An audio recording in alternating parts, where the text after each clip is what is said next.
अस्सलामु अलैकुम वरहमतुल्लाहि वबरकातुहू। नहमदुहु व नुसल्ली अला रसूलिहिल करीम। अम्मा बादु फ़अऊज़ु बिल्लाहि मिनश शैतानिर रजीम। बिस्मिल्लाहिर रहमानिर रहीम।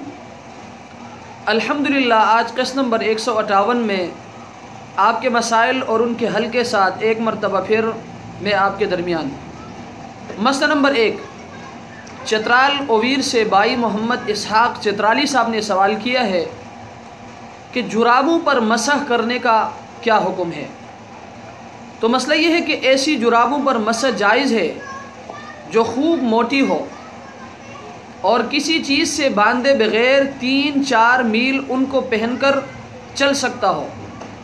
और इमाम अबू हनीफ़ा रहमतुल्लाह अलैह के नज़दीक उसके लिए एक शर्त ये भी है कि ऐसी जुराबों पर मर्दाना जूते की मिक़दार का चमड़ा छड़ा हुआ हो। बस अगर जुराबें पतली हो तो उन पर हमारे फ़ुक़हा में से किसी के नज़दीक भी मसा जायज़ नहीं है, और अगर मोटी हो लेकिन उन पर चमड़ा छड़ा हुआ न हो तो इमाम अबू हनीफ़ा रहमतुल्लाह अलैह के नज़दीक मसा जायज़ नहीं है। और साहिबैन यानी इमाम मोहम्मद रहमतुल्लाह अलैह और इमाम अबू यूसुफ़ रहमतुल्लाह अलैह के नज़दीक जायज़ है। आपके मसाइल और उनका हल, जिल्द नंबर 2 सफ़ा नंबर 66। मसला नंबर 2, लाहौर से भाई नियाज़ साहब ने 2 सवालात किए हैं।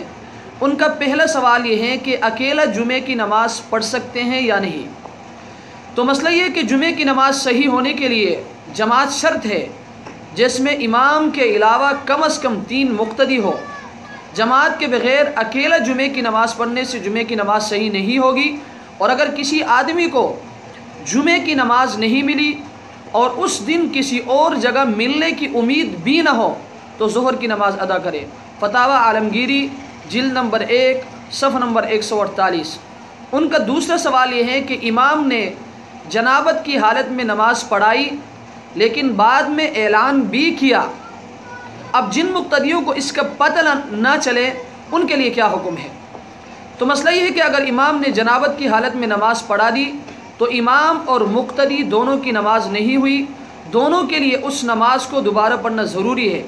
इमाम को चाहिए कि मुक़्तदियों को तन्हा तन्हा बतला दे या नमाज के बाद ऐलान कर दे कि फ़लाँ दिन फ़लाँ नमाज में जो हज़रात शरीक थे वो अपनी नमाज का इआदा कर ले। अब जिन मुक़्तदियों को इसकी इत्ला ना हो सके तो वो माज़ूर है। फतावा शामी जिल्द नंबर 1 सफ़ा नंबर 591। अल्लाह तबारक व तआला हमें इन मसाइल को समझने की तौफ़ीक़ अता फ़रमाए। व आखिरु दावाना अनिल हम्दुलिल्लाहि रब्बिल आलमीन।